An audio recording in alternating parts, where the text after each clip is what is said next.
Olá, Gustavo. Boa tarde, tudo bem? Boa tarde, tudo jóia? É Fernando, né? Isso, você tá me ouvindo direitinho? Tô, Fernando. Eu Tá, tô deixa com eu só a. testar aqui, porque eu, na verdade, tô ouvindo baixo, porque era para estar no meu AirPod e não conectou. Deixa eu só ajustar minha conexão aqui, só um minutinho. Ah, sim.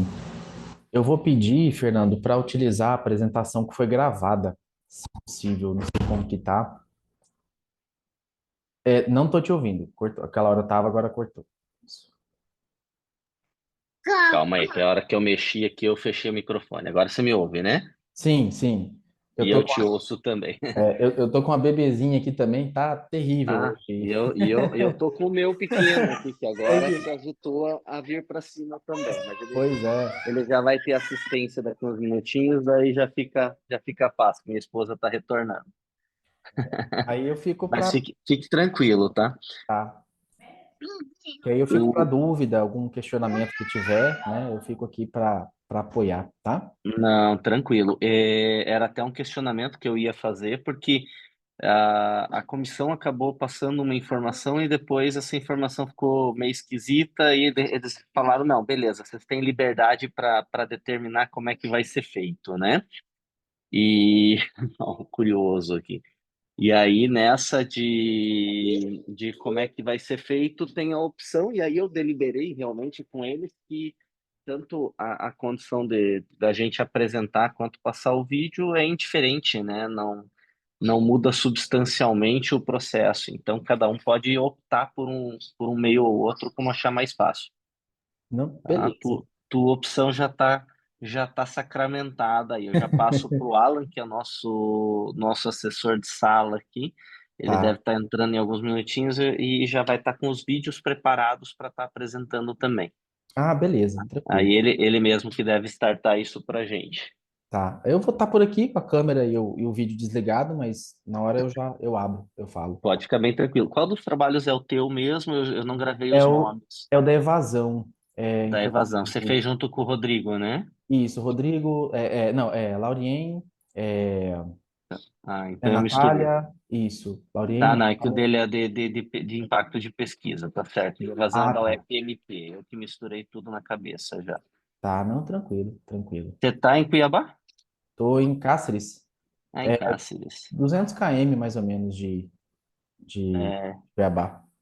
eu conheço um pouco, a família da minha esposa é toda de Cuiabá, né? Então, acabo às vezes tendo que estar na região aí, É. Não, passando calor. eu sempre participei presencial no SEMEAD. Aí esse ano Aham. abriu a oportunidade online e chocou com outra agenda aqui. Falei, não, deixa eu participar online. A minha agenda ficou bem complicada a hora que saiu todo o processo, por isso que eu tive que optar pelo online, que nos outros eu fui presencial também. É bem, bem bacana.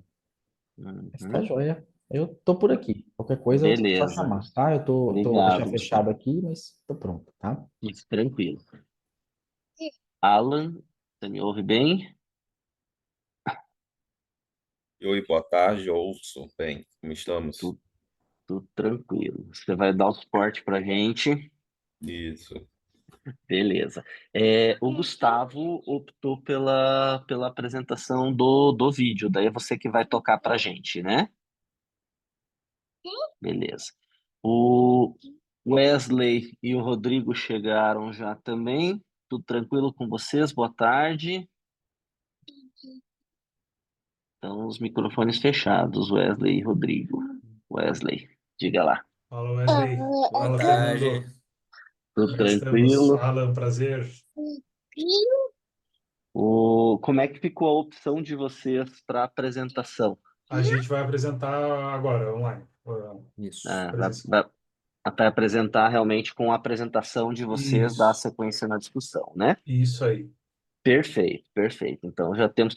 Alan, eu optei, Alan, pela questão de deliberar, como teve aquela condição toda da organização para esse processo, né? E aí a gente vai ter apresentações variadas. Na minha opinião, isso não interfere no processo, tá? Então, Deixa eu voltar aqui, o Fernando, só para trabalho entender, a gente tem 8 minutos, né? E depois vai ser uma 8. discussão depois desses 8 minutos? Exatamente, Tá, exatamente. E aí a beleza. gente tem um tempo final para todo o processo de Fechamento. um fechamento, um debate mais geral de tudo isso Legal. aí, né? Beleza. Tá? Daniel, boa tarde, tudo tranquilo? Opa, boa tarde, tudo bom? Tudo certinho. Deixa eu te perguntar também, a tua opção por apresentação, acabou tendo uma comunicação diversa do processo ali, e aí tem as duas possibilidades, apresentar o vídeo ou você realizar a apresentação. Qual a tua preferência, Daniel? Posso colocar o vídeo? Colocar o vídeo. Então, o Alan vai estar organizando para colocar os vídeos para a gente, né? Deixa eu só fazer uma conferência de todo o processo aqui. Só um pouquinho.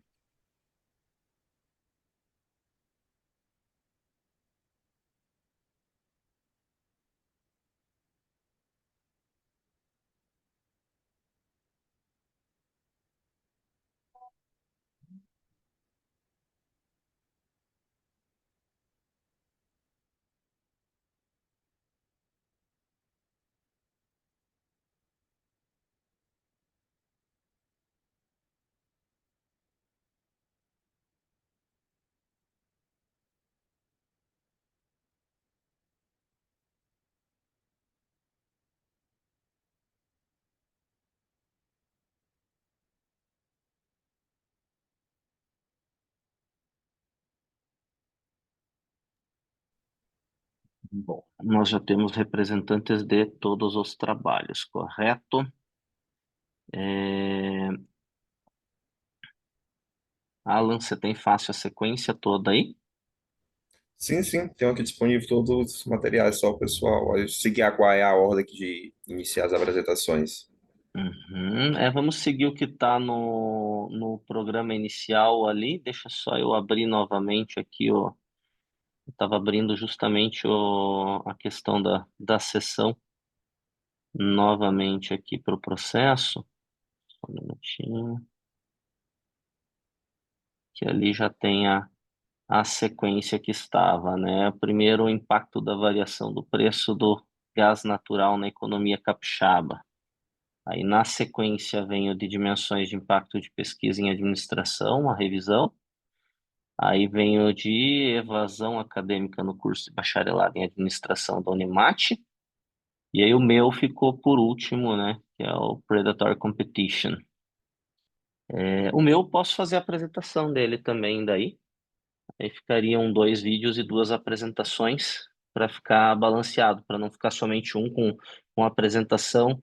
Aí eu transformo o processo bem democrático, meio a meio, aí fica legal.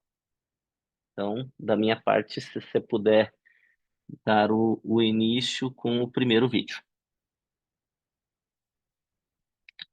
Lembrando, enquanto ele está preparando ali, nós temos os vídeos de 8 minutos, a gente tem a discussão já logo em seguida, mais 8 minutinhos. E ao final de tudo, um tempinho pro fechamento de toda a discussão aí, fazer uma ligação importante também entre os trabalhos, mesmo que em alguns momentos eles pareçam bastante distantes, a gente consegue algumas coisas bem legais.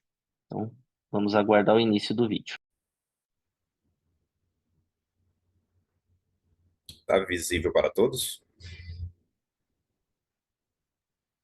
Para mim está. Bom dia a todos, me chamo Felipe. O título do nosso trabalho é O Impacto da Variação do Preço do Gás Natural na Economia Capixaba. Os coautores foram eu, o Everlan, o Rodrigo, o Daniel e a Júlia. A delimitação do tema do trabalho consistiu na estimação do impacto de uma possível redução do preço do gás natural na economia do Espírito Santo. E essa redução do preço do gás seria advinda da Lei 14.134 de 2021, Lei Federal, que é conhecida como a nova Lei do Gás Natural. E para isso a gente utilizou a matriz do produto do Estado do Espírito Santo para justamente estimar esse impacto.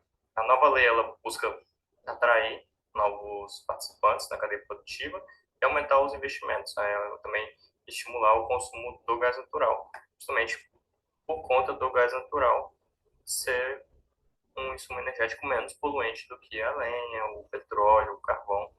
Além disso, o gás natural é consumido pelo setor industrial, muito consumido pelo setor industrial, né, principalmente, mas também pelas famílias, nas residências, nos veículos, e utilizado também pelo comércio.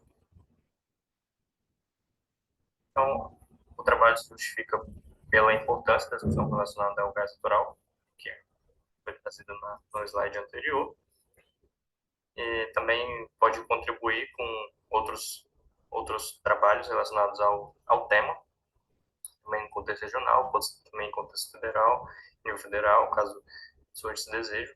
E, além disso, também a justificativa é que a parcela reinjetada de gás natural tem crescido justamente visando facilitar a extração do petróleo, o petróleo do pré-sal, principalmente. Então, como a participação do petróleo do pré-sal tem aumentado, a parcela reinjetada também vem crescendo, como a gente pode ver aí pelo gráfico. Está na direita, essa parcela é representada justamente por essa linha vermelha. A gente vê que em 2013 estava perto de cerca de 10%, hoje já é cerca de 43%, mais ou menos. 42%, 43%, e a parcela do consumo final, a gente percebe que essa parcela azul escura tem apresentado uma queda de 30% para 20% ao longo desses 10 anos estudados, melhor dizendo. E a parcela das centrais elétricas, que é justamente essa geração de energia elétrica a partir do gás natural, também tem caído. Você vai de 35%, agora tem cerca de 17%, 16%. O objetivo da pesquisa foi estimar o impacto econômico resultante de uma redução do preço do gás natural na economia capixaba. Os objetivos específicos foram identificar os impactos desagregados por setores, por exemplo, que é o que pode ser feito a partir da matriz do produto. Obviamente que a gente faça essa estimação do impacto de forma desagregada, não só o impacto geral, mas o impacto em cada setor específico. Além disso, revisar a literatura da temática de gás natural. A pergunta da pesquisa foi qual que é o impacto econômico resultante de uma redução do preço do gás natural na economia do Espírito Santo, e a hipótese é que essa redução geraria um impacto positivo. Então, por isso, a gente vai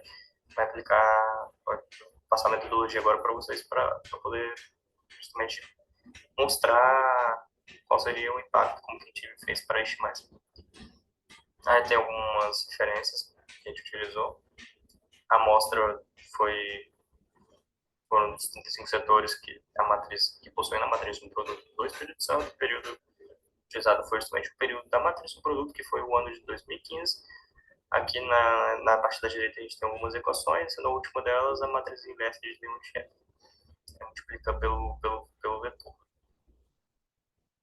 Continuando com a metodologia, a gente utilizou uma nota conjunta emitida pelo Ministério de Minas e Energia e pelo Ministério da Economia para poder estimar a redução do preço do gás natural. Lá eles fazem a estimação de qual seria o novo valor, e a partir disso a gente conseguiu estimar a redução e mantivemos a quantidade demandada constante. Então a gente, reduzindo o preço, aumentaria a renda disponível. Então reduzimos o preço em 48,2% e aumentamos a renda disponível.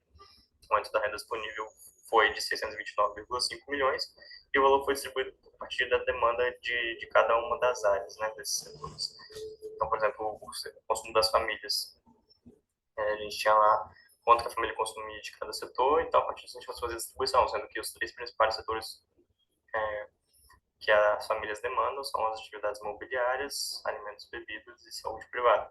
Então, dos 629 milhões que tivemos de atração de demanda, as famílias foram responsáveis por 37,3 milhões, distribuídos da forma mostrada para vocês. O comércio também teve um aumento de 3 milhões na sua demanda, na sua renda disponível, né, o que aumentaria 3 milhões na sua demanda. E a indústria também que foi o carro-chefe, né? A indústria é o principal setor consumidor do gás natural. Então, ela teve um aumento de demanda de 589 milhões. O principal setor demandado pela indústria foi justamente do comércio. A partir disso, a gente estimou o impacto, aplicou o impacto na matrizes e subprodutos. E a gente percebeu que o principal setor que aumentaria sua produção e sua demanda seria o setor do comércio por atacado e varejo, que teria um aumento de 452,6 milhões na sua demanda, seguido do setor de transporte e de metalurgia. Aí a gente tem os 10 principais setores, né? Mas como eu já disse, a matriz traz 35 setores, então a gente poderia ter um impacto para todos esses 35 setores. E o impacto em algumas variáveis econômicas, por exemplo, a margem de transporte teria um aumento de 1,33%. O ICMS seria um aumento de 0,64% em sua arrecadação. E por aí vai, né? Com considerações finais, a gente pôde calcular o aumento na demanda total da economia capixaba. Ela aumentaria 1 bilhão e 55 milhões, ou seja, além dos 690 milhões de impacto primário, nós teríamos mais cerca de 310 milhões, 350 milhões de impactos secundários, terciários. E os resultados apontam para um estímulo, né, de novas políticas que estimulem essa oferta de gás natural, estimulem a participação de outros setores, a participação da indústria e o consumo do gás natural como insumo energético. Além disso, o trabalho pode contribuir para o estudo econômico no contexto regional. As referências que a gente utilizou. Queremos agradecer também aos membros do Lab Cidades pelo apoio no artigo. Aqui também tem o currículo resumido de cada um, com e-mail para contato. E agradecer a atenção de todos.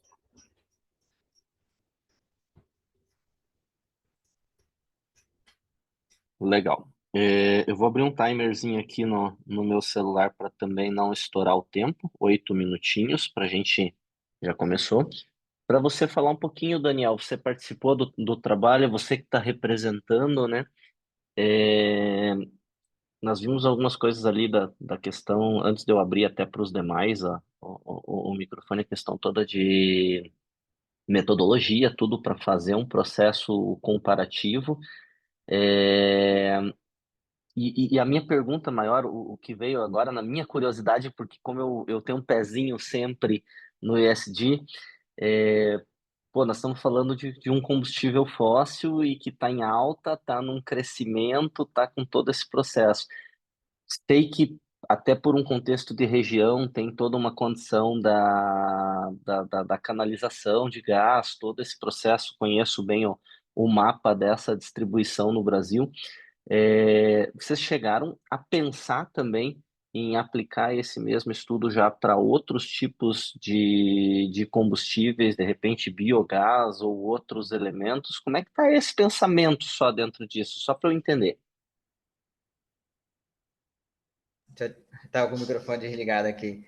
Eu estava discutindo hoje um pouquinho antes, né, com um dos autores, que é o Everlan, ele que faz mais a parte metodológica, né, que ele que é o economista, né, e a gente estava discutindo um pouco disso, né, se não teria aplicação com outros tipos, né, dos gases aí. Só para contextualizar, né, esse trabalho é um trabalho do Felipe, que fez a apresentação, né, foi um trabalho de TCC dele. Aí eu tive a oportunidade de participar ali num período pós-banco ali com eles na reformulação de algumas coisas.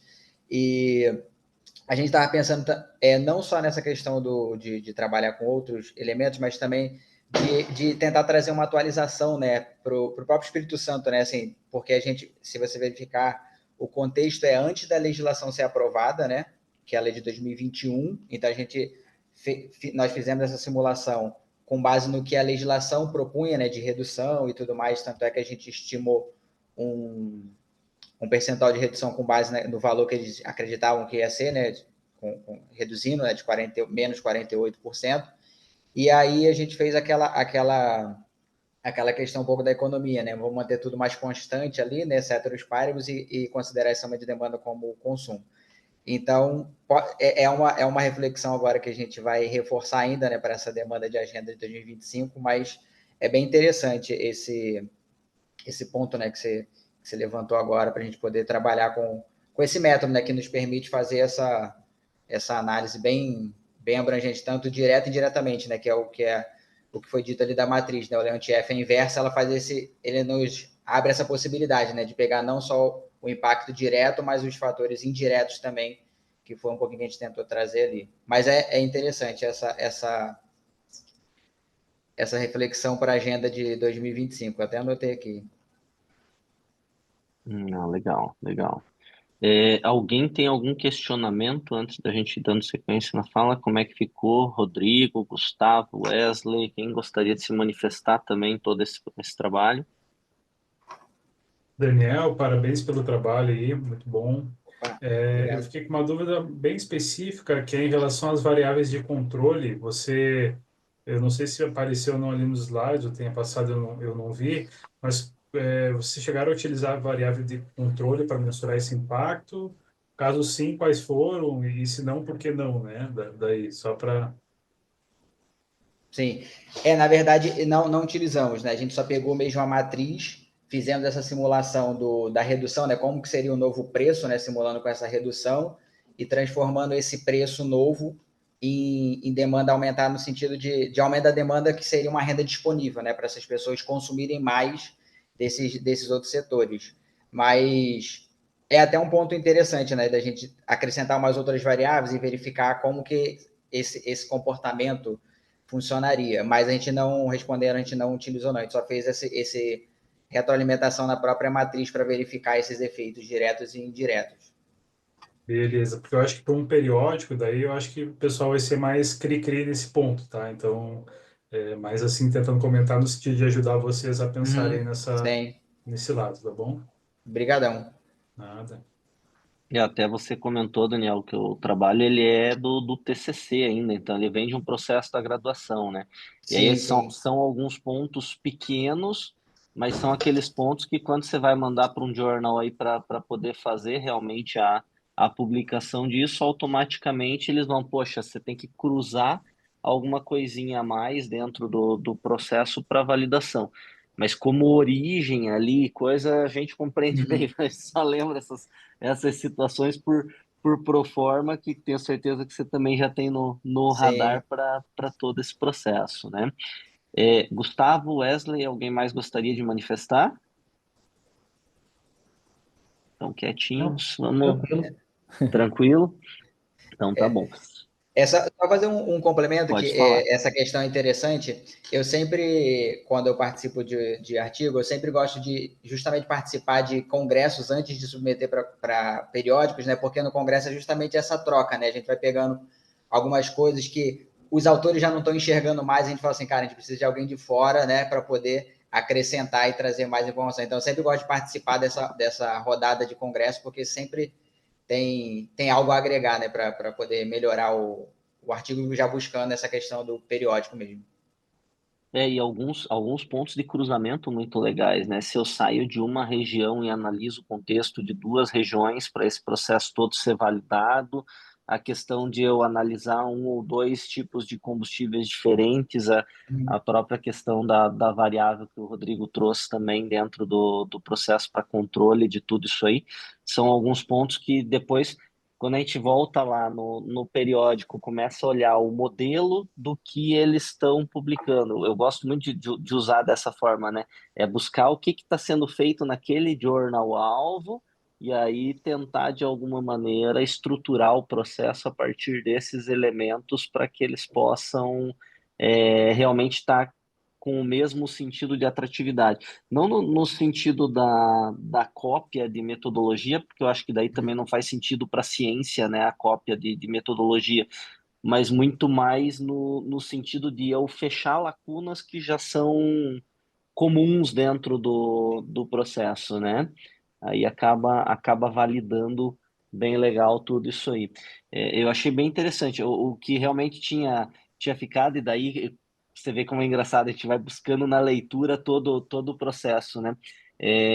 Como eu já tenho também uma participação em trabalhos que falam de biogás e tudo, e a questão do ESG, já vem para mente, pô, mas gás natural. Daí você já pega o desenho do mapa, já tem lá, vem da Bolívia, passa São Paulo, desce Curitiba, sobe até o norte, né? Então, assim, tem uma correlação muito ampla e até eu tive a oportunidade esses dias atrás, numa aula de logística, falar de modais dutoviários, esse processo todo. Então, a gente acaba trazendo esse mesmo contexto para dentro disso aí, tá? Mas os nossos 8 minutinhos foram, a gente vai dando sequência. Tem mais algumas coisinhas até anotadas e tudo aqui, que se der tempo no final, a gente retoma daí o processo. Beleza, obrigado. Obrigado, tá, Daniel? O Wesley e Rodrigo, como é que estamos com a apresentação na bala aí para soltar? Eu já vou controlando, eu vou controlar 8 minutinhos aqui também, e aí eu sinalizo para vocês 1 minuto antes, para a gente poder ficar o mais próximo possível dentro do tempo, tranquilo? Os dois estão com o microfone fechado. Beleza, agora foi? Tá, o microfone tá ok. Tá aparecendo a telinha? Os Tá, slides? tá. Beleza, pessoal. Então, um grande prazer aí estar com vocês. Professor Fernando aí, grande ex-colega, né, da Universidade Positivo. Prazer aí estar com o Daniel, com o meu orientando Wesley, e o Alan aí coordenando a sessão. Bom, gente, esse artigo é bem bacana. Ele é um artigo de iniciação científica aí desenvolvido pelo Wesley, né, claro, sob minha orientação, né. E o Wesley é estudante ali da Universidade Positivo e foi contemplado com a Bolsa CNPq, e agora a gente está apresentando aí os resultados, então, da nossa pesquisa. O título da pesquisa é Dimensões de Impacto da Pesquisa em Administração, uma revisão, tá? Só um minutinho, rapidinho.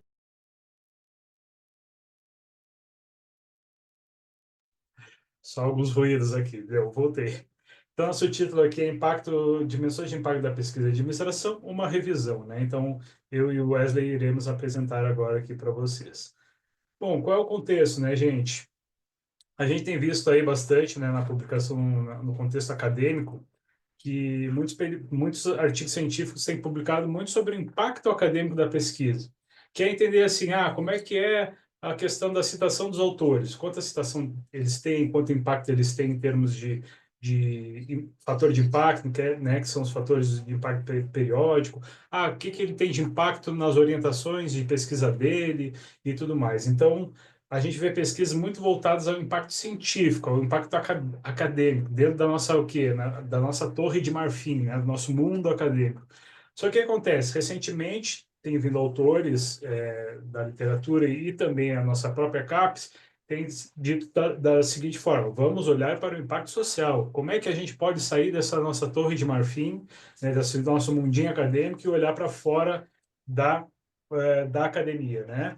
E é isso desse incômodo que eu estava tendo, que o Wesley também teve junto comigo, né, a gente fez uma revisão da literatura aí, buscando entender, então, quais são as dimensões de impacto da pesquisa em administração. Então, como é que os pesquisadores da nossa área, então, buscam esse impacto e de que forma eles se dão. Então, a gente fez uma revisão aí bem robusta, pesquisando nos periódicos internacionais da Web of Science, nos periódicos nacionais na SPEL e Google Acadêmico.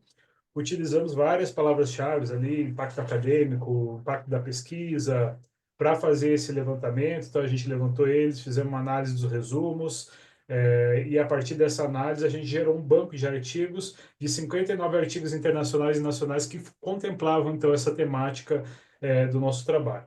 E, por fim, para conseguir, então, categorizar tudo que a gente encontrou, a gente utilizou, então, da análise de conteúdo temático, que foi uma técnica que nos ajudou a criar ali conceitos emergentes que a gente identificou, então, a partir da análise dos artigos científicos. Então, encontramos várias dimensões de impacto que o Wesley, então, vai apresentar para a gente, foi resultado aí da pesquisa dele também. É contigo, Wesley. Beleza. Boa tarde a todos.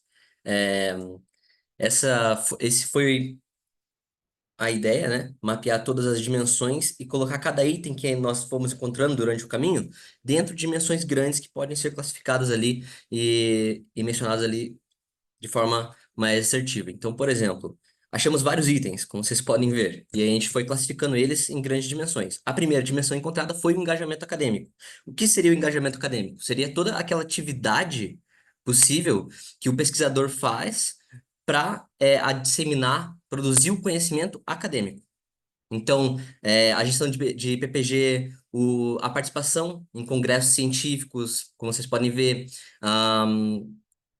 até exemplos mais específicos, como, por exemplo, a pesquisa colaborativa, tudo aquilo que o pesquisador faz como atividade para disseminar ou produzir o conhecimento se encaixa em engajamento acadêmico. Aí nós achamos mais alguns itens que vão mais para o lado do engajamento prático.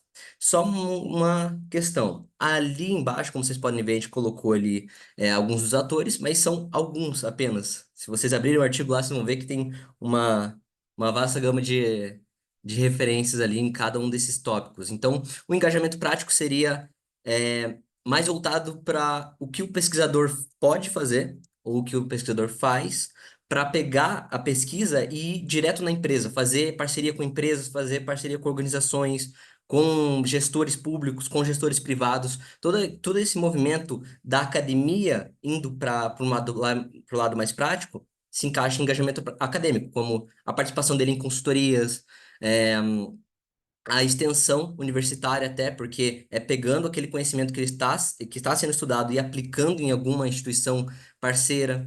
Então, tem vários itens, como vocês podem ver, estão mais destrinchados ali no artigo. Pelo tempo aqui eu não vou conseguir dar uma visão geral sobre cada um, mas gerando, fazendo todo esse engajamento prático, engajamento acadêmico, a gente chega nos resultados também. E aí, seguindo essa ordem, nós temos resultados acadêmicos. E aí os resultados acadêmicos, eles vêm dessa ideia do que aquela atividade que ele fez lá no engajamento acadêmico pode produzir. Como é que ele produz? Como é que ele consegue disseminar o conhecimento? A produção científica, a publicação científica, a apresentação em congresso. Então, a participação é o que ele pode fazer, a apresentação em si é o resultado. As novas teorias, novos métodos de dar aula, por exemplo, novos métodos de passar o conhecimento para o público-alvo que ele quer atingir. A formação de discentes, por exemplo, é um resultado acadêmico que vem ali não só do engajamento acadêmico, mas também do engajamento prático. Ele pode vir dali, assim como o resultado prático, que é o próximo item, pode vir também de um engajamento acadêmico. O engajamento acadêmico e o engajamento prático, desculpe os ruídos, qualquer coisa, eles estão muito conectados. Ele não é só porque é o engajamento acadêmico que vai gerar especificamente um resultado acadêmico. Pode gerar um engajamento prático também. Depende da conexão, depende do que o pesquisador planejou para essa pesquisa. Então, como resultado prático, que é que tudo aquilo lá que vem das atividades que ele vem fazendo parcerias com empresas, pode ser ali um conhecimento local da comunidade, pode gerar novos negócios, pode se engajar ali com mídias, por exemplo, participação em eventos de empreendedorismo, por exemplo, pode gerar novas ferramentas. Tem muitos itens que podem ser colocados como resultado prático. Como eu disse, não é só resultado do engajamento prático, mas também do engajamento acadêmico. Depois disso, a gente consegue ver o público-alvo.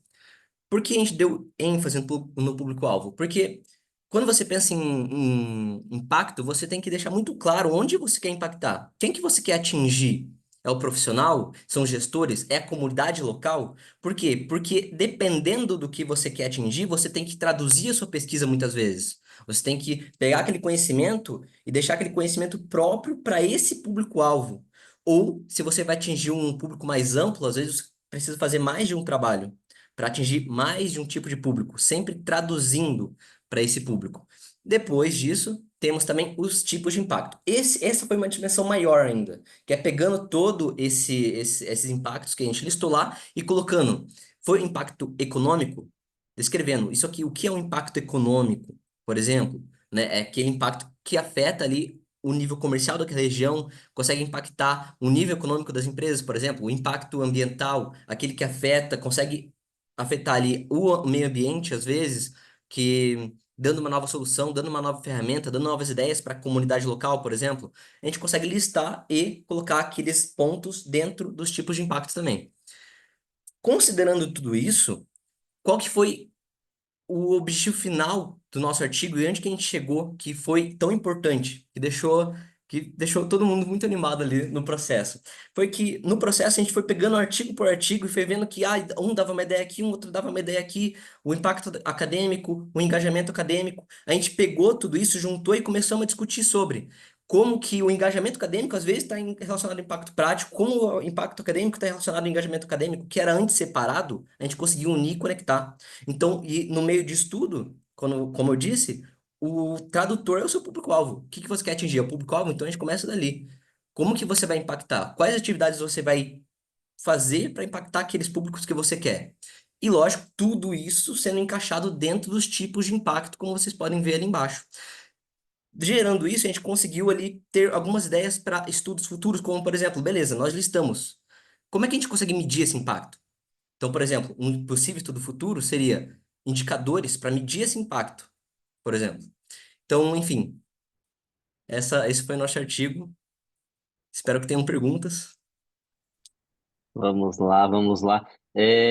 Eu até não, só sinalizei com o dedo ali, não interrompi porque acho que você estava também num ápice de pensamento, ficaria ruim se eu cortasse. A gente tem a deliberação para deixar estourar alguma coisinha, desde que controle o tempo agora na sequência. Então, inclusive, já estou rolando o timer aqui enquanto estava dando esse recado, tá, Wesley? Super. Até é muito legal, mesma coisa que eu vi no anterior, que o Daniel reforçou, a questão da questão de graduação, né? Aqui você também, Wesley, vem num processo todo na graduação com todo o estudo, e até por isso me limitei a não cortar, porque entra toda uma condição de que, poxa, um aprendizado produtivo essa apresentação. Parabéns primeiro pela própria condição, tanto de ter desenvolvido já na graduação o trabalho, quanto pela própria situação da apresentação. Uma condução que a gente tem que, de alguma maneira, aprender a fazer ao longo do tempo e que você fez muito bem já também dentro do processo, tá?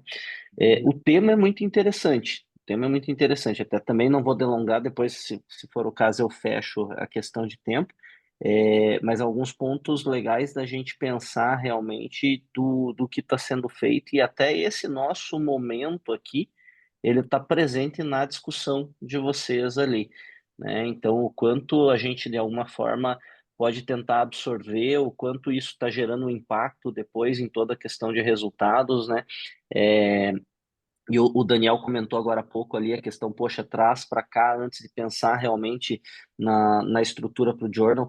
Eu faço muito isso, na verdade, assim, eu já desenhei qual é o journal, eu já estou com o alvo, estou com todo o processo, mas o artigo já está circulando, porque eu preciso ter discussões, eu preciso, né, que até o artigo que eu tenho para amanhã, para ser apresentado aqui no SEMIAD, também é um artigo que eu já mudei algumas coisas, a partir das próprias avaliações que eu tive, as devolutivas aqui do SEMEAD e do Ingema, fiz as mudanças e o artigo já está pronto para o journal, para a primeira rodada aí de tentativas, né? Vamos mais ou menos por esse caminho. Daniel, Gustavo, vocês têm comentários, perguntas sobre o trabalho? Não, Opa, não. Tranquilo, muito bem. na verdade, primeiro, parabenizar aí o Rodrigo e o Wesley, né? Eu sempre gosto muito, quando participo de congresso, de ver trabalhos de iniciação científica, de TCC, com um nível desse, assim, né? Que bem estruturado, bem elaborado. Fico muito feliz com essa questão. E parabéns, Wesley, também pela apresentação aí. A gente sabe que é um desafio, né? Está começando, mas é muito legal e muito importante essa fase. Agora, eu tenho uma pergunta, na verdade, é uma curiosidade, é porque eu geralmente eu vou mais para a área do quantitativo, né? O qualitativo, os métodos assim eu não detenho muito domínio. E eu fiquei curioso quando você fala que vocês utilizaram análise de conteúdo temática, né? Ela tem alguma relação com aquela análise de conteúdo clássica do Bardan lá, que ele também faz essas classificações, né? Como vocês fizeram aí do engajamento acadêmico, prático. E a outra pergunta seria se quais foram esses critérios que vocês utilizaram para separar, tipo assim, o que seria o considerado como acadêmico e prático, né? Só essas duas curiosidades mais metodológicas mesmo, porque não é da minha área essa parte. Respondeu, Wesley? Eu gostaria de responder principalmente essa parte aí do que a gente utilizou para falar sobre o que é engajamento acadêmico, o que é engajamento prático, até porque foi bem discutido. A gente fez uma reunião muito longa para discutir exatamente, colocando na prática, pegando assim, beleza, o que é isso? O que é o que é, por exemplo, a participação em congresso? Vamos lá, por que isso é acadêmico? Às vezes esses itens, eles pareciam muito específicos. Por exemplo, a gente pega aqui a participação em conselhos. Esse é um item que não tem como, né, colocar em outra dimensão, sabe? É uma parceria que a gente vê muito acontecer e é do pesquisador, cara acadêmico, indo lá na prática, se aliando à empresa, indo atrás e ficando lá e às vezes dando um impacto muito interessante na empresa. Então, esse item, por exemplo, eu vou usar ele como exemplo, não tinha como se encaixar em outros casos. A gente pegou itens muito que não tem como ter muita volatilidade de pensamento nesses itens, sabe? É acadêmico e é prático. Acadêmico, tudo é relacionado à academia que fica normalmente dentro da academia, tudo que é para produzir o conhecimento ou disseminar ele. Agora, tudo que é pegar o conhecimento e aplicar em alguma organização, em alguma comunidade, em algum profissional, por exemplo, aí é prático, sabe? Foram pontos muito fortes que a gente colocou justamente para não haver dúvida ali na hora de pegar o item e falar, putz, isso aqui realmente é prático, isso aqui é acadêmico, por exemplo. A parte da metodologia, professor, eu acho que eu vou deixar que o senhor quer muito responder, eu estou sentindo isso. Tranquilo, não, isso mesmo, foi no sentido clássico da análise, né? Então, a gente utilizou o Excel basicão, né? Então, o Wesley principalmente ficou responsável por essa parte de ler o artigo científico completo e ir grifando as categorias que iam aparecendo. Então, aí aparecendo publicação científica, porque, assim, todos os artigos que eram resultantes dessa temática, então era fácil de identificar as categorias, porque, por exemplo, assim, publicação científica, startups, eles já mencionavam o conceito ali, então nosso esforço só foi transpor esse conceito para o Excel e depois uma segunda dimensão que a gente criou foi o que o Wesley explicou, engajamento prático, acadêmico e resultado, né? Então, diferenciar um pouco melhor o acadêmico do prático e também diferenciar o engajamento do resultado, né? Que são coisas distintas. Por exemplo, pô, você vai participar de um congresso, você não tá ali. Quando você participa, você está mais se engajando ali. Já uma publicação em um congresso já é um outro fator que já gera um resultado maior, como a gente está aqui discutindo, tá construindo conhecimento. Então, a gente procurou separar um pouco melhor, né, essas duas questões aí para essas quatro questões, né, de para se encaixar, né? É isso, não sei se passei passando do tempo aí já, Fernando. Desculpa aí qualquer coisa. Não, passou somando tudo, mas ainda tem o restinho. Até aproveitar dentro do processo, se o Daniel quiser complementar a pergunta e tudo, fica à vontade também, Daniel. Mas parabenizá-lo também, Rodrigo, que eu acabei falando do Wesley pela apresentação, mas para ele chegar aqui, a sua condução, tenho certeza que foi extremamente importante dentro do processo também, né?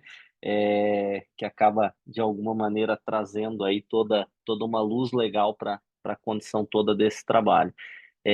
Também fico com mais reflexões, tem um monte de anotação e coisa do processo todo do trabalho, mas vamos dando a sequência para a gente poder realmente cumprir a agenda. Se sobrar os minutinhos, a gente volta nos debates todos ali.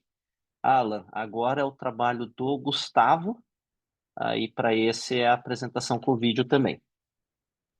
Certo. Por favor. Obrigado.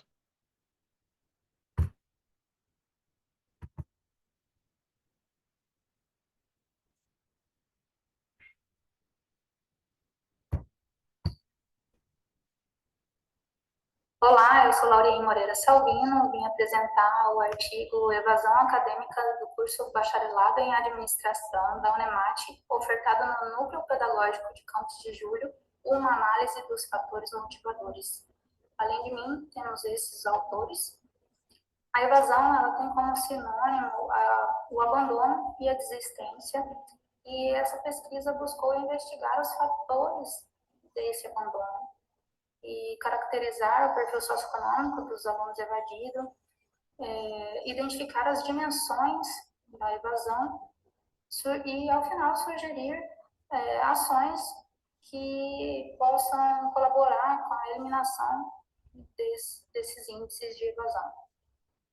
É um tema importante que deve ser discutido por gestores de instituições de ensino superior, pois com a evasão, os recursos destinados à criação e o funcionamento de um curso não têm o devido retorno, pois o aluno, o jovem sonha com a graduação, é aprovado no vestibular, ingressa na vida acadêmica, porém não segue adiante, esvazia a sala de aula, ocasionando assim o mau uso do dinheiro público. Para procedimentos metodológicos, essa pesquisa foi de natureza aplicada, que busca uma solução prática para o problema. A abordagem metodológica dela foi mista, de quantitativo e qualitativo, por analisar tanto respostas abertas como dados que permitem uma generalização. O objetivo dessa pesquisa foi descritiva, por descrever um fenômeno e suas variáveis. Para procedimentos técnicos, foi utilizado bibliografias e consultas em dados institucionais para embasamento teórico desse artigo. Para procedimento de coleta de dados, foi utilizado um formulário eletrônico do Google Forms, contendo 25 perguntas fechadas, estilo escala de Likert, e 5 perguntas abertas. Foi aplicado no mês de março de 2023, com 40 participantes, sendo eles de vínculo cancelados e também com vínculos ativos, porém sem rematrículas. Para a técnica de análise de dados, foi utilizada estatística descritiva e categorização das respostas abertas.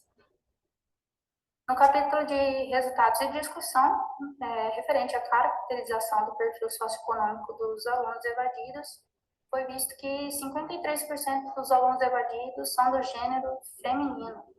70% deles referiram estar na faixa etária de 25 a 38 anos.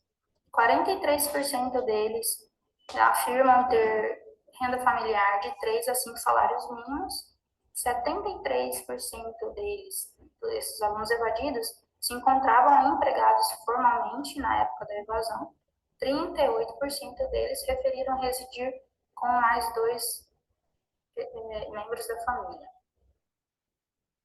Ainda em resultados de discussão, referente à dimensão e fatores motivadores, arrumar um emprego ou mudar para um emprego melhor, mudar de cidade e cuidados com os filhos, foi os motivos que mais influenciou fortemente, tendo uma frequência de 62%. E isso se enquadra em fatores pessoais e familiares.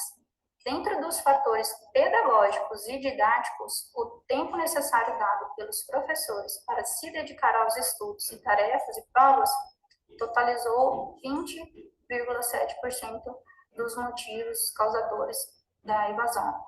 Dentre os fatores geográficos e logísticos, 17,2% afirmaram que a distância entre a sua casa e a sala de aula foi o que levou eles a evadir. E, diante do fator tecnológico e infraestruturais, não houve nenhuma influência.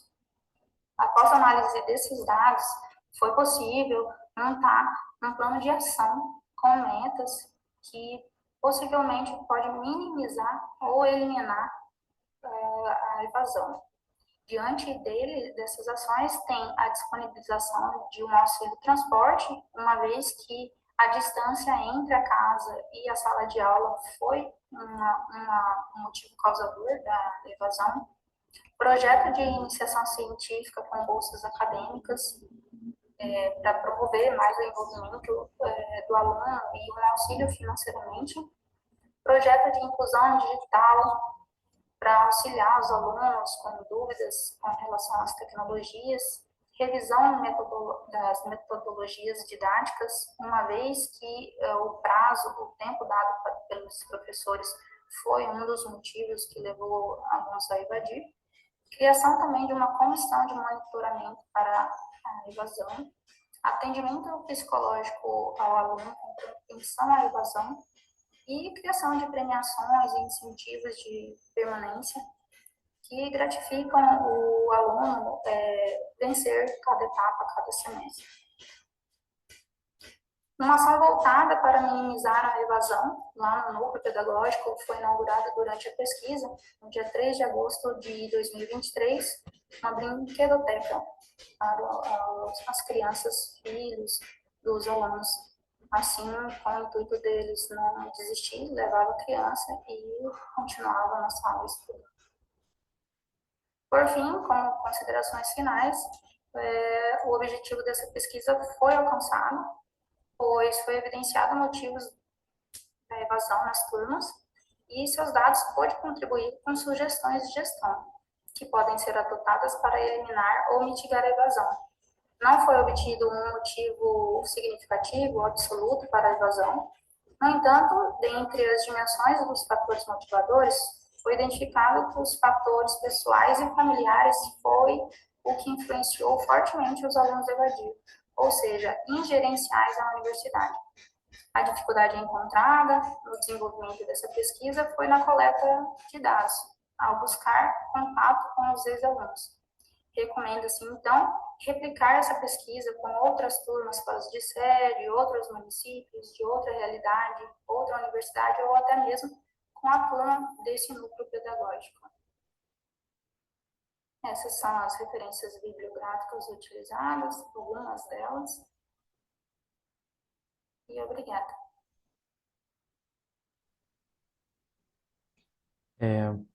Estão me ouvindo? Está ouvindo bem? Isso. Então, a Sim, Lorraine, né, pode falar. foi orientanda de TCC também, né? Esse trabalho é resultado de um TCC. Eu pesquiso a evasão desde 2016, 15, 16, que eu utilizei no mestrado, e essa aluna ficou bem encantada com esse tipo de pesquisa e resolveu aplicar, né, no curso dela, inclusive o curso que ela fez, né? Posso falar mais um pouquinho, né, Fernando, já como discussão? Pode, já está na discussão. Então, assim, Já coloquei o timer.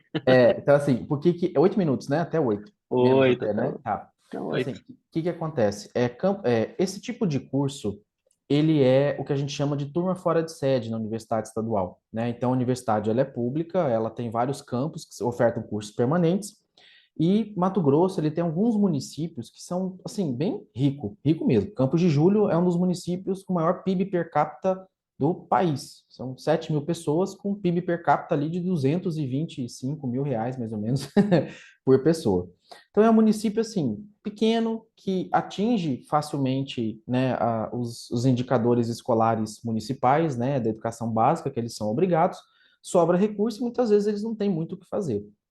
Como é uma cidade com muita, assim, indústria, agro, campo, aquela coisa toda, eles precisam formar as pessoas, e aí busca-se a universidade e levantou-se uma demanda para o curso de administração.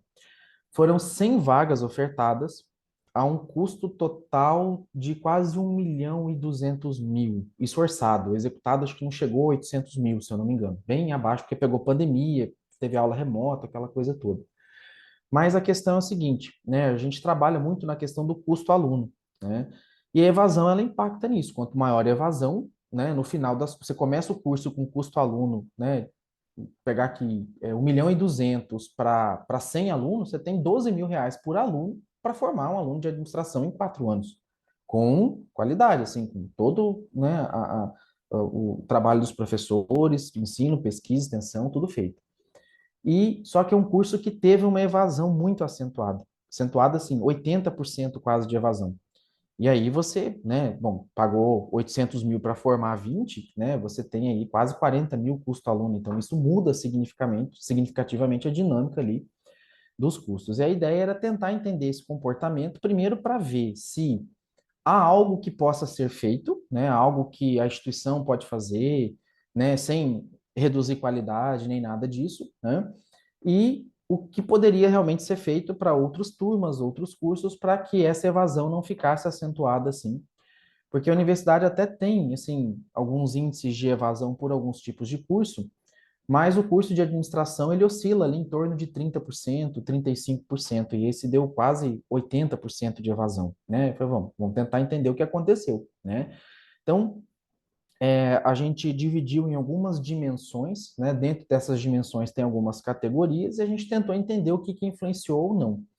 Essa pesquisa ela teve um desafio, porque você ir atrás do evadido para perguntar o porquê que ele se evadiu é complicado. A pessoa muda de telefone, muda de cidade, não olha mais e-mail, né, aquela coisa toda, mas a gente conseguiu ali um nível de confiança bom, uma boa resposta desses alunos, até porque era colega dela, então era mais fácil de acessar. E boa parte, assim, né, 62%, foi por conta de algum fator, assim, pessoal, familiar, né? Então, é uma cidade muito dinâmica, que as pessoas chegam para trabalhar, acabou a safra ali, acabou, né, acaba o emprego, ela acaba mudando ali de cidade e a família vai junto, né? Então, boa parte foi por conta disso. O destaque para os filhos foi uma das coisas que levou, inclusive, à criação da brinquedoteca. Porque os próprios, assim, na primeira formação da turma, assim, né, os que formaram sem dever, assim, disciplina, que conseguiram recuperar a tempo, foram só 14 alunos. Desses 14 alunos, eram 11 mulheres e 3 homens. Todas as mulheres do curso que chegaram no final tiveram filho ao longo do curso. Então, assim, algumas desistiram e aí, por conta disso, a coordenação falou, não, vamos montar uma brinquedoteca, vamos se ajudar aqui para trazer as crianças, porque enquanto as mães ficavam nas aulas, né, tinha alguém ali para ajudar, para cuidar ali um pouco dessas crianças, quase que virou uma creche, assim, municipal ali. Mas, assim, isso impactou bastante, foi uma ação que não custou caro e que o custo de evasão de um aluno bancou quase que essa brinquedoteca. Então, para entender um pouco essa dinâmica, né? Outra questão também que chamou a atenção, os 20% lá, 20,7%, foi o tempo que alguns professores davam para os alunos se dedicarem aos estudos. E esse sim era uma ação pedagógica que a coordenação tinha que se atentar, porque não era facilitar a atividade em si, não era do nível de dificuldade que os alunos estavam reclamando, mas era do tempo dado. E aí, como eram disciplinas concomitantes, né, muitos prazos se chocavam, os prazos eram muito curtos, era uma atividade complexa, às vezes para 3 ou 4 dias. Então, isso influenciou em algumas questões também de mudanças ali pedagógicas. E o que chamou atenção também foi o fato dos fatores tecnológicos e infraestruturais não aparecerem como influentes para a evasão. Sim, acho que nenhum chegou a relatar que desistiu por não saber mexer com o computador ou por ter dificuldade da internet. E isso chamou atenção porque nas pesquisas anteriores à pandemia, o fator tecnológico ou de infraestrutura sempre aparecia. E pós-pandemia, né, assim, a internet acabou meio que se popularizando, as pessoas foram meio que forçadas a ter uma internet melhor, né, as conexões melhoraram também, né, planos acabaram ficando mais em conta, e as pessoas acabaram adquirindo na pandemia, por conta de teletrabalho, os seus equipamentos, que é o que acaba utilizando até hoje, assim, para estudar. Então, isso foi bacana porque em estudos anteriores, né, isso aparecia e pós-pandemia, já é o segundo estudo que a gente faz e não aparece influência desses fatores tecnológicos e infraestruturais. Então, acho que é isso, Fernando. Aí fico à disposição, né, para algumas dúvidas aí do pessoal. Não, tranquilo. Eu tenho dois comentários rápidos para fazer também. Um deles nas questões quantitativas, tem algumas sugestões sempre para pensar ali, porque quando eu falo na lógica de percentuais de evadidos ali por idade, por exemplo, na verdade, vocês apresentam a idade o que eu tenho de percentual dentro de cada idade, mas eu Uhum, não tenho assim, por faixa etária, como é que ficaria a evasão para poder entender por outro caminho se de uhum, fato as pessoas matriculadas com determinada idade são as que mais estão evadindo ou não. Então, uma uhum. inversão de lógica ali ficaria legal para Ok. ampliar isso para outros estudos. E outra questão é pegar esses pontos que foram feitos ali, fazer um trabalho qualitativo mais aprofundado em cada uma das categorias que foram encontradas, né? Mas daí, Uhum, para não me alongar, deixo para o final também. uhum. Rodrigo, Daniel, alguém tem algum comentário? Que a gente já tem. Na verdade, o tempo está estourado, mas se precisar de um minutinho, vocês podem falar, tá? Reina silêncio aí no. Então, beleza. É, tocou meu timer aqui também. Agora eu vou colocar ele para o processo, que daí entra a minha apresentação agora, e a gente vai ter os minutinhos no final ali também para emendar com todo esse processo. Deixa eu colocar a apresentação agora aqui em tela também. Eu vou ficar com áudio e vídeo fechado, mas estou ouvindo, tá, Fernando? Só para não atrapalhar aqui, Tranquilo, tá? tranquilo. Fique sossegado em relação a isso. Peguei a apresentação, compartilhar. Tá aparecendo para vocês em tela direitinho? Sim. Beleza. Então vamos lá, iniciando. Bom, pessoal, a gente acabou mantendo o texto em inglês pela questão de estar fazendo o trabalho já com um alvo, né, num journal internacional. A gente está falando dessa competição predatória nas expectativas dos estudantes em propósitos não claros das universidades, olhando toda essa situação a partir de falas de reitores e gestores universitários no Brasil. Uma equipe multidisciplinar que está trabalhando em cima desse trabalho, o professor Marcelo Romani, a professora Gabriela Moraes, a professora Aline Barbosa, eu e a professora Daniele dos Santos, que estamos nesse trabalho. Tem mais duas pessoas que fazem parte desse grupo de pesquisa que está trabalhando aí em cima de todo um processo de analisar as percepções dos reitores com uma série de situações aí. Mas trazendo um pouco o contexto, né, a gente está buscando um pouco toda esses fatores que estão presentes na gestão das universidades. No nosso cenário, nós temos mais de 8 milhões e meio de alunos no ensino superior, 58% desse mercado todo é dominado por 9 grandes grupos. E aí a gente tem algumas situações de problemas dentro disso, que é uma competição predatória, tem as questões das expectativas dos estudantes, tem toda uma questão do propósito institucional que nem sempre é muito claro para a sociedade, e a gente extrai isso, esses problemas, a gente extrai das falas desses reitores mesmo com esses processos. Então, ele é um estudo que faz parte de uma pesquisa mais ampla, a gente tem outras frentes que nós estamos analisando, inclusive ESG e uma série de outras situações. Amanhã, inclusive, eu tenho um trabalho que também é derivado desse mesmo pacote todo de entrevistas, né? Porque a gente entrevistou 42 reitores e diretores universitários no ano passado. E aí nós fizemos isso com um método indutivo, justamente para poder ter as falas mais amplas deles e, a partir disso, poder olhar os diferentes achados dentro de todo o processo, né? Nós selecionamos aí o pessoal que atuou ou atua como reitor, decano, diretor nos últimos 3 anos, com ensino, pesquisa e extensão, com reconhecimento dentro desse processo todo. Começamos com toda uma condição das nossas redes pessoais e daí foi sendo feito o processo de snowball para chegar em todos os outros, com contatos aí via e-mail, redes sociais.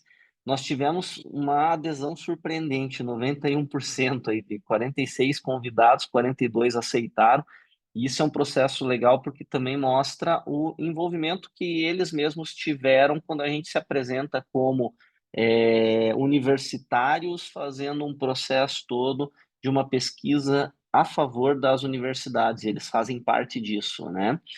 Entrevistas de 60 minutos, gravadas, transcritas, usando pseudônimos, tentando buscar uma diversidade de gênero. Ela não existe por completo dentro da própria formação dessa cúpula toda das IES, mas a gente conseguiu aí um número ainda interessante mesmo com essa restrição, buscando entender principalmente fatores futuros, os desafios, né, todos para as IES, a questão da gestão estratégica, as políticas ESG, e aí levando isso até um processo de saturação teórica também. transcrições aí com 482 páginas, usando análise de conteúdo e trazendo uma codificação toda que veio desde o processo macro, processo meso, processo micro, dentro de tudo isso aí, para poder chegar nessas categorias que nós analisamos. Essa imagem, ela acaba representando um pouco do que nós tivemos como categorias de primeira ordem, segunda ordem, para apresentar esses três elementos, né? A competição predatória, as expectativas dos estudantes e os propósitos não bem estabelecidos das instituições de ensino. E aí, como resultados, né? Primeiro deles, muitas universidades brasileiras sofrem e ou sofrerão com a competição predatória. Aí a gente tem lá um percentual grande de matrículas no setor privado, um aumento de demanda vindo com toda a questão do ensino à distância e principalmente trazendo um contexto com pandemia e tudo mais. Sempre a gente foi recortando as falas desses gestores para que eles pudessem, de alguma forma, afirmar o que está sendo trazido dentro desse processo. Eu não vou fazer leitura de todas elas pela limitação do tempo, né? Nessa competição predatória, a gente consegue observar, de fato, uma redução muito grande dos preços, com impacto na qualidade dos cursos oferecidos, né? E essa prevalência do EAD, onde as instituições menores perdem alunos por conta de custo. E, inclusive, nessa competição predatória aparece o processo das propagandas que as IES acabam fazendo, né?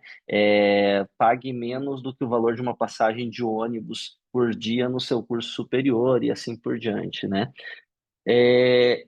Ou segunda categoria, muitos estudantes brasileiros têm ou terão expectativas complexas e multifacetadas, então tem um aumento dessas expectativas de empregabilidade imediata e de crescimento financeiro, uma insatisfação também dos estudantes, porque o processo universitário ele é lento, né? Então, já tem a questão do tempo de formação, que para eles é estabelecido como longo, agora as mudanças no meio universitário também demoram um pouco para acontecer, e aí a gente tem um pouco de conflito entre mercado e valores acadêmicos, né? Então, essas expectativas dos estudantes não estão alinhadas com os valores institucionais. E a terceira categoria, muitas universidades não têm clareza sobre o seu propósito, tanto presente como futuro, né? E aí falta clareza na missão e visão das universidades, especialmente uma condição para as mais recentes, e os entrevistados também relatam a dificuldade em comunicar esse valor institucional, até porque já virou uma briga grande por preço, então o valor parece não ser o ponto da comunicação toda presente dentro disso aí.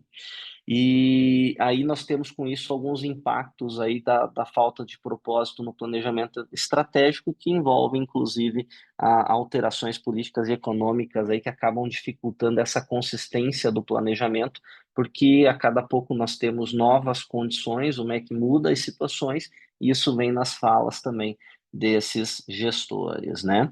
Como recomendação para gestão, a gente vai tratar a diversificação de receitas, o foco em serviço ao estudante, também novas metodologias e ferramentas, então o artigo acaba abordando esses processos todos também com base naquilo que veio sendo discutido pelos próprios gestores, além da educação integral e da sustentabilidade, né? E aí a gente acaba trazendo como desafios aí toda uma situação de superação a essa competição, além de um aumento da colaboração entre a IES para fortalecer uma governança interna.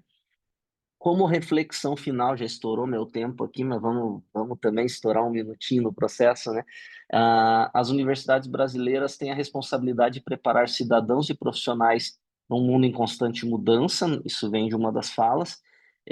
A gente tem uma sugestão para estudos futuros, que é comparar com outras regiões do sul global e também fazer uma análise das melhores práticas em inovação e tecnologia nas IES para o ensino superior mais resiliente dentro de tudo isso aí. A integração, a educação integral e a sustentabilidade, e aqui, né, volta toda uma condição, educando líderes para contribuir com a sociedade em transformação, são coisas que aparecem muito nesse contexto todo, tá? resumidamente é isso, né? Então, um processo um pouco mais amplo, mas que já conseguiu trazer, a partir de toda essa interpretação dos reitores, uma situação de que há uma competição predatória e, ao mesmo tempo, os desafios são muito grandes e incertos para o momento futuro.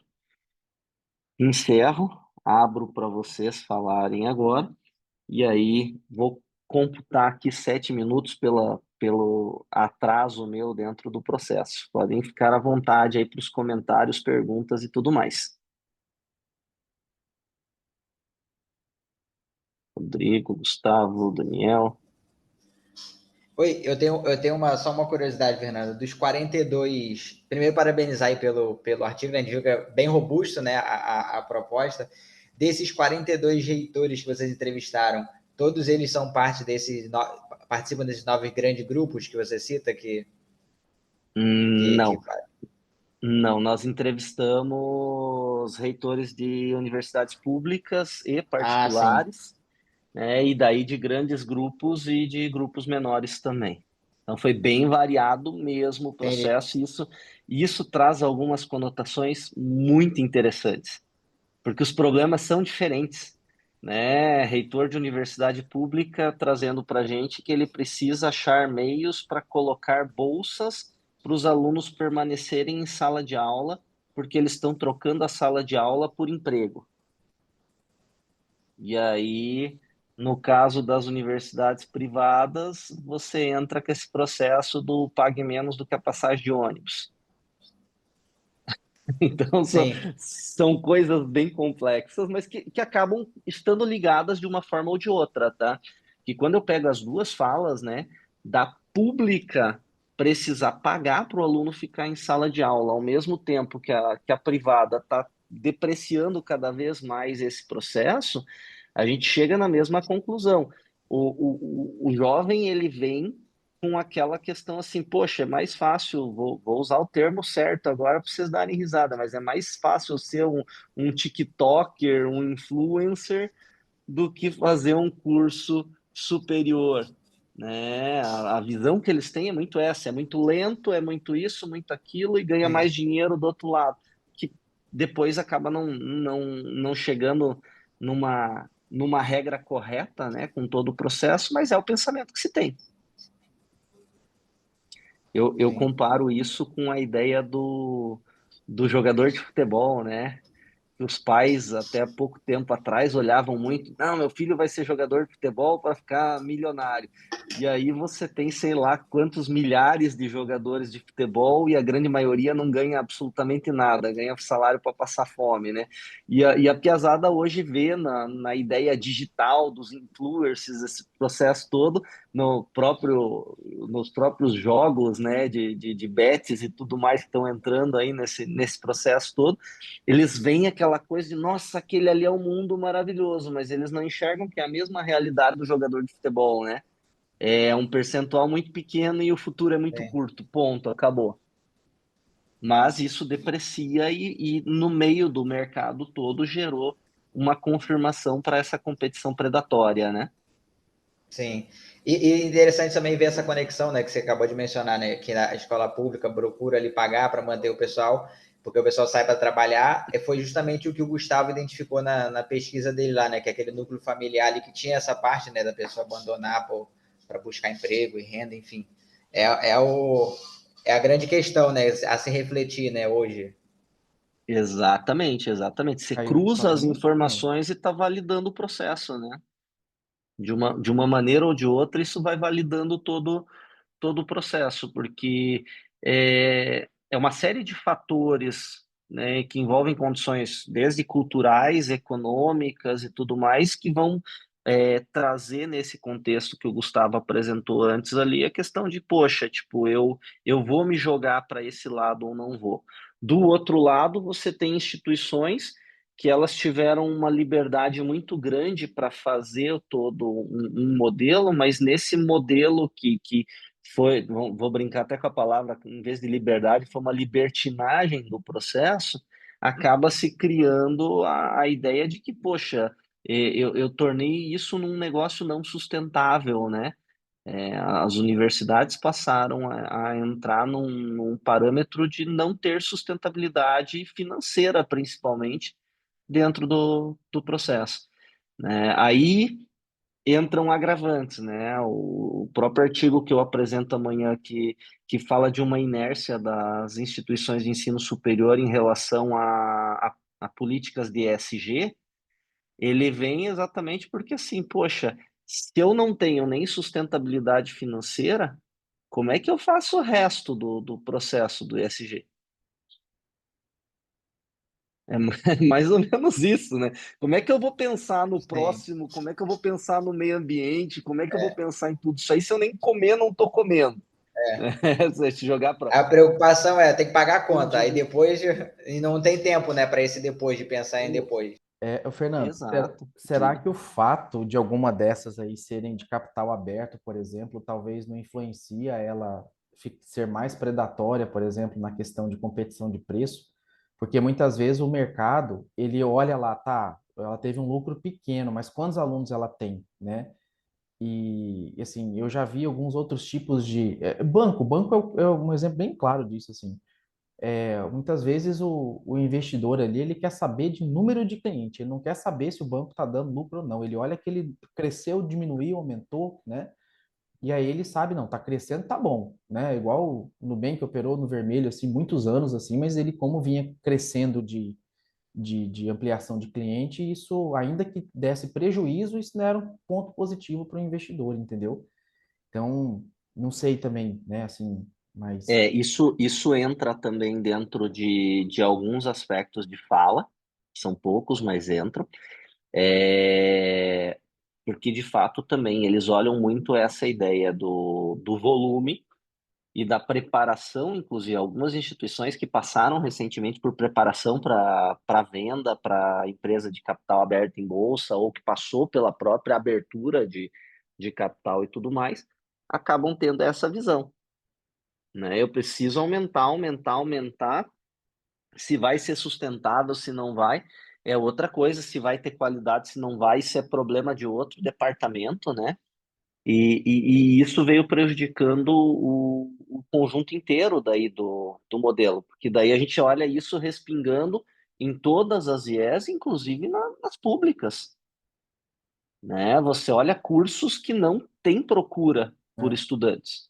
Não, Ponto. e na pública, assim, vou pegar o caso aqui de Mato Grosso, né? Assim, a gente Uhum. luta, a nossa luta é todo dia para, assim, provar que a pública é necessário, que ela é eficiente, né? E por várias vezes, assim, a gente já sentou na mesa com o governador e falou, ó, mas espera aí, esse curso aqui está custando tanto o custo aluno final, mas se eu der voucher para esse aluno ir com a privada, eu consigo formar esse aluno mais barato, né? A gente enjoou de escutar esse tipo de discurso. Então, a pública, né, assim, eu falo pela minha vivência, né, pela minha experiência, ela fica preocupada um pouco com a competição predatória, muitas vezes, da privada, que chega no ponto que fala assim, ó, né, e muitas vezes quem é de fora, quem não entende de instituição de ensino superior, não sabe que, às vezes, algumas privadas o foco é ensino, né, ali ensino, com um ponto de extensão e tal, que elas também fazem bastante, porque isso atrai aluno, mas a pesquisa é o caro. Manter pesquisador, fazer pesquisa é muito caro e algumas privadas elas acabam não fazendo isso, não mexendo, não indo para essa área, porque é caro. Às vezes faz ali, mas o financiamento de 3 mil para tocar um projeto de 3 anos, o cara mal compra uma impressora para, né, para imprimir. Não fecha a conta, né? Não É, fecha a conta do processo. Né? E concordo plenamente com isso, e tem muita coisa disso vindo desses dados realmente com todo esse processo, né? Porque, inclusive, já deu o nosso tempo dos 8 minutos, mas como agora estamos só nós três, a gente tem os minutos finais até às 18 para a gente administrar num debate entre os trabalhos, e acho que já começou, porque o meu já está conversando muito com o teu, embora o trabalho do Daniel ele seja um pouco mais fora dessa curva agora, mas ele também, de alguma maneira, como a gente está falando daí numa lógica até de competição, de resultado financeiro, de todo esse processo, acho que acaba aproveitando já bem esse gancho todo da discussão também, né? Mas a gente olha toda uma situação onde o propósito ele está errado. É o propósito, por isso que até a gente fala num propósito que não está correto dentro disso aí, porque assim, eu tenho a intenção de ser uma instituição de ensino, mas na verdade o meu propósito financeiro, o número de alunos, etc., está em outro lugar. Eu vou fazer uma analogia para a gente poder entender essa de propósito, né? Se você pegar como exemplo o que até algum tempo atrás era a Casas Bahia, a Casas Bahia tinha um propósito muito claro, que não era vender móveis e eletrodomésticos, era ser uma factory, era vender dinheiro dentro do processo para as pessoas pagarem, né, os juros em cima desse dinheiro e vinha disfarçado da entrega de um bem, ponto. Mas o propósito estava claro do mesmo jeito ali com a coisa. O que eu quero é isso, eu quero vender esse financiamento, fazer todo esse processo e deixar a coisa toda girando com tudo isso aí. E no caso das universidades, isso não parece estar acontecendo com essa clareza. Você ia manifestar, né, Gustavo? Não, eu lembrei daquela expressão da Luísa Trajano, né, de fazer um carnezinho gostoso e tal, né, porque o cartão ganhou popularidade, o crediário diminuiu, né, caiu bastante, assim, e elas ganhavam muito no crediário, né, ainda que, né, eles gastavam muito tempo e esforço até a aprovação daquele crédito, estabelecendo um perfil de um cliente que, ainda que ele se endividasse, ainda que atrasasse, mas ele ia pagar, né, e até se ele demorasse era bom, porque ganhava um juro, né, em cima disso também. E isso realmente acabou mudando, né? Eles eram mais uma instituição realmente financeira do que de varejista, né? E o que se nota nas falas dos reitores e desses diretores acadêmicos, olha que importante, a gente está pegando a área acadêmica para discutir, o que a gente nota nas falas deles é realmente essa discrepância com as áreas de negócios, com as áreas corporativas dessas instituições, quando são as instituições privadas, principalmente as maiores, né? A área comercial de uma instituição privada, ela vai muito naquela de eu preciso matricular, matricular, matricular. Mas vai ter evasão. Não, mas eu preciso matricular, porque só o que vai ter de matrícula já justifica um monte de número dentro desse processo. Aí, no momento seguinte, vão para cima do acadêmico e diz, pô, mas vocês estão deixando ter muita evasão, né? Pô, mas peraí, não é deixando ter muita evasão, né? Você pegou qualquer pessoa no meio do caminho, sem critério nenhum, num momento do fervor da coisa e fez a pessoa assinar o negócio, né? Como acontece com outros produtos da própria internet, que você está ali no calor do ar, assinei, mas você tem 30 dias para cancelar aquela coisa, beleza, vai lá nos 30 dias e cancela. É meio que a mesma lógica da coisa, mas de uma forma um pouquinho mais complexa, porque o que que acontece? No momento seguinte, você assinou, sei lá, vou pegar qualquer streaming da vida aí para usar de exemplo, você vai pagar algumas mensalidades, de repente você vai chegar, não uso isso direito, às vezes você, não uso, mais para frente eu cancelo, mas vai demorar para perceber. Agora, o problema quando você contrata um curso superior é que quando passa alguns dias, você descobre que você tem que fazer alguma coisa. E aí o índice de cancelamento disso aí, ele vai lá para cima. Então, isso acaba aparecendo de alguma maneira também nas falas e tudo mais. É meio que aquela piadinha lá da academia, né? De, poxa, já fazem 6 meses que eu tô pagando a academia, vou acabar tendo que ir lá para ver por que não está dando resultado, né? Então, a piada, ela volta para cá, mas ela volta como uma coisa muito séria, né? Porque realmente a gente está falando de um processo que ele deturpa todo o contexto do cenário da educação nacional. Deturpa demais esse contexto do cenário da educação.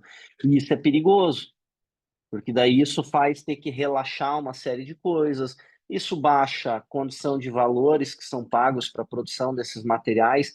Quanto mais baixa o valor de produção de material, mais cai qualidade, mais deprecia todo o modelo e por aí vai, né? Então, e as falas acabam trazendo muito esse processo em cascata mesmo com tudo isso aí.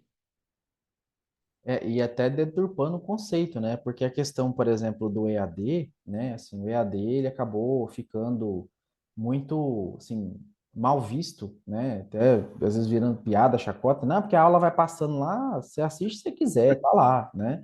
Então, assim, a gente vê alguns países, né, mais desenvolvidos que realmente o EAD ele é levado a sério, né? Tem toda uma qualidade, uma preparação na aula, né?